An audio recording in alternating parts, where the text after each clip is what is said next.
Hello बच्चों, let's see the question and the question says that which of the following statement is incorrect regarding respiratory system. Option A, each terminal bronchiole give rise to a network of bronchi. Option B, the alveoli are highly vascularized. Option C, the lungs are covered by a double layered membrane. And option D, the pleural fluid reduces the frictions on the lung surface. तो आ जाओ बच्चों, थोड़े से की concept के ऊपर बात कर लेते हैं, चीजों को अच्छे से समझ लेते हैं, तो क्वेश्चन सॉल्व करना हमारे लिए क्या हो जाएगा, बेहद आसान हो जाएगा बच्चों। देखो, ध्यान से देखो, जो ह्यूमन के लंग्स है, ह्यूमन के लंग्स में क्या होएगा, ह्यूमन के लंग्स में डबल लेयर प्लूरल मेम्ब्रेन होएगा। ह्यूमन के लंग्स में क्या होएगा, डबल लेयर प्लूरल मेम्ब्रेन होगा। ह्यूमन के लंग्स में क्या होगा, double layer pleural membrane present होगा। क्या होगा, डबल लेयर प्लूरल मेम्ब्रेन। अच्छे से देखो बच्चों, हर एक पॉइंट इंपॉर्टेंट है और आपको समझ में रखना है। ह्यूमन के लंग्स में डबल लेयर प्लूरल मेम्ब्रेन है और इस प्लूरल मेम्ब्रेन के नीचे क्या प्रेजेंट है, उसके अंदर प्रेजेंट होता है प्लूरल फ्लूइड। जब प्लूरल फ्लूइड होता है, वो प्लूरल फ्लूइड क्या करता है, रिड्यूस करता है friction, reduce the friction on the lung surface. क्या करता है, रिड्यूस द फ्रिक्शन कहाँ पे, ऑन द लंग सरफेस। तो ह्यूमन लंग्स जो होता है वो डबल लेयर से कवर होता है और वो लेयर को हम बोलते हैं प्लूरल मेम्ब्रेन। और प्लूरल मेम्ब्रेन डबल लेयर के होते हैं, बीच में इंटर मेम्ब्रेनस स्पेस होता है, वहां पे प्लूरल फ्लूइड होता है जो क्या करता है, फ्रिक्शंस को रिड्यूस कराने में हेल्प करेगा, जो लंग सरफेस के ऊपर होएगा। और किस बारे में हम जानते हैं, हम और किस बारे में जान सकते हैं, हम जान सकते हैं पहले हमारे ट्राकिया आते हैं। ट्राकिया से क्या आते हैं, ट्राकिया से आते हैं आपके सेकेंडरी ब्रोंकी से आपके टर्शियरी ब्रोंकी आ जाते हैं। उसके बाद आपके क्या आते हैं, टर्मिनल ब्रोंक्यूल्स आते हैं। क्या आते हैं, टर्मिनल ब्रोंक्यूल्स आते हैं। और टर्मिनल ब्रोंक्यूल्स में क्या प्रेजेंट होते हैं, आपके एल्वियोलाई प्रेजेंट हो जाते हैं। क्या हो जाते हैं, आपके एल्वियोलाई।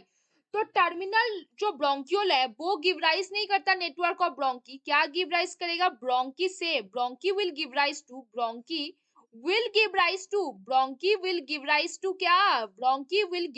To terminal bronchiole. और टर्मिनल ब्रोंक्यूल में क्या होएगा बच्चों, टर्मिनल ब्रोंक्यूल पे प्रेजेंट होएगा आपका एल्वियोलाई। क्या प्रेजेंट होएगा, आपका एल्वियोलाई। और आपका एल्वियोलाई कैसा होता है बच्चों, आपका एल्वियोलाई जो होता है वो बहुत ज्यादा हाईली वास्क्यूलर होता है। आपका जो एल्वियोलाई होता है वो क्या होता है, हाईली वास्क्यूलर, मतलब वास्क्यूलर होता है, ब्लड वेसल से भरा हुआ, क्योंकि उसको ब्लड चाहिए। ब्लड के साथ क्या होगा, एक्सचेंज होगा, किस चीज का, गैसियस सब्सटेंस का, जो ऑक्सीजन है, जो CO2 है, उनका क्या होएगा बच्चों, वहां पे एक्सचेंज होएगा। एल्वियोलाई बेसिकली क्या होते हैं, थिन वॉल्स होते हैं, सिंपल स्क्वामस एपिथेलियम से बने होते हैं, बेसिकली एंडोथेलियम से बने हैं। किससे बने हैं, एंडोथेलियम से बने हैं, सिंपल स्क्वामस एपिथेलियम से बने हैं, है कि नहीं। जैसे मान लो ये आपका क्या है, ये आपका एल्वियोलाई है, ये आपका क्या है, एल्वियोलाई है, और यहाँ पे मान लो आपके क्या है, ब्लड वेसल्स प्रेजेंट है। क्या प्रेजेंट है, ब्लड वेसल। तो इधर आपके पास क्या होंगे बच्चों, इधर आपके पास क्या होंगे, आपके पास सिंपल स्क्वामस एपिथेलियम प्रेजेंट होंगे। कौन, सिंपल स्क्वामस एपिथेलियम यहाँ पे प्रेजेंट होएगा, सिंपल स्क्वामस एपिथेलियम। और बीच में इधर आपके पास क्या होएगा, बेसमेंट मेम्ब्रेन हो जाएगा। इधर आपके पास क्या होएगा बच्चों, बेसमेंट मेम्ब्रेन। क्या होएगा, बेसमेंट मेम्ब्रेन हो जाएगा यहाँ पे। और नीचे इधर क्या प्रेजेंट होएगा बच्चों, आपके पास इधर क्या होएगा, इधर भी आपके पास एंडोथेलियम होएगा। और हमने बोला है एंडोथेलियम क्या होता है, सिंपल स्क्वामस एपिथेलियम होता है।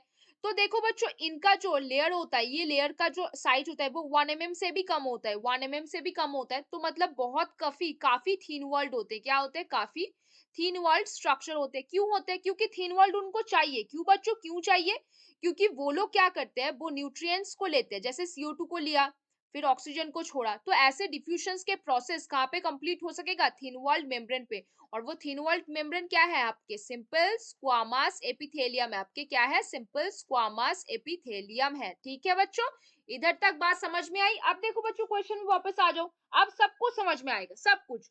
Each terminal bronchiole give rise to a network of bronchi. नहीं, जो ब्रोंकी होएगा, ब्रोंकी से आपका ब्रोंक्यूल बनता है, ना कि ब्रोंक्यूल से आपका ब्रोंकी बन रहा है। तो ये स्टेटमेंट तो गलत है।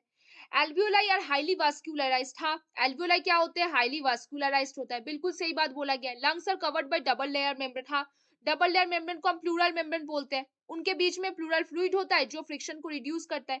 तो प्लूरल मेम्ब्रेन के बीच में जो प्लूरल फ्लूइड होगा, it will reduce the friction of the lung surface, हाँ, ये बात भी सही है। तो यहाँ पे कौन सी बात गलत बोली गई है बच्चों? Option A. कौन सा बात? ऑप्शन ए यहाँ पे गलत बोला गया है। कौन सी बात गलत बोला गया है? Option A. तो कौन सा यहाँ पे इनकरेक्ट स्टेटमेंट है रिगार्डिंग रेस्पिरेटरी सिस्टम? कौन सा? Option A. Each terminal bronchiole will give rise to a network of bronchi is the wrong answer over here. तो ये आपका इनकरेक्ट स्टेटमेंट तो यही आपका यहाँ पे सही आंसर बन जाता है बच्चों। तो बच्चों hope you understand the question very well. Best of luck बच्चों।